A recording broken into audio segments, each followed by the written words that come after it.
Bagaimana pembagian hasilnya, Ustadz? Kalau kita menyuruh orang memelihara seekor kambing betina atau sapi.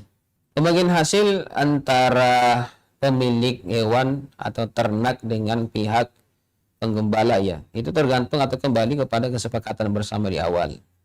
Ya, jadi harus kembali kepada kesepakatan. Jadi tidak ada aturan tertentu dari sisi pembagian hasil, itu kembali kepada kesepakatan. Jadi misalnya kesepakatannya adalah selang-seling misalnya ya, selang-seling.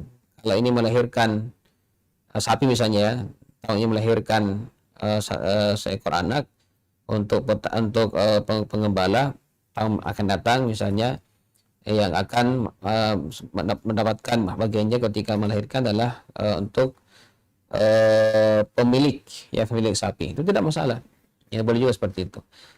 Atau mau setiap melahirkan misalnya itu binatangnya atau anaknya itu ketika besar dan dijual itu dibagi hasil, misalnya dibagi dua, misalnya harganya dibagi dua, misalnya sapinya ketika sudah besar ya, sudah bisa dijual misalnya 15 juta, kemudian disepakati bahwasanya harganya itu dibagi dua ya, 50% untuk penggembala, 50% untuk pemilik sapi.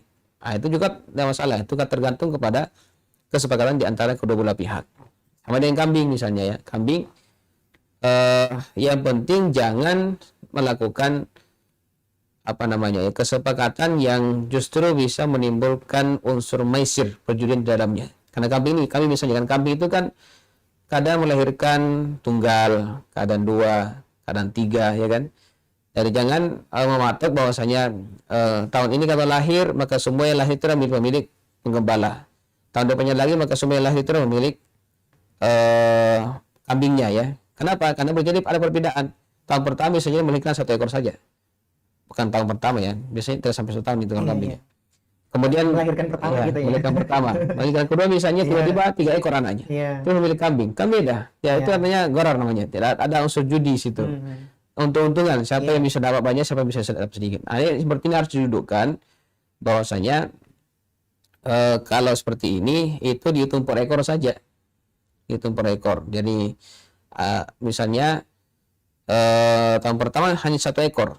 Kemudian tahun kedua 3 ekor misalnya, atau lahiran yang kedua 3 ekor, begitu aja, masing-masing dapat 2 ekor misalnya kan, seperti itu ya. Atau mau membagi hasil itu dengan kembali kepada harganya itu lebih selamat.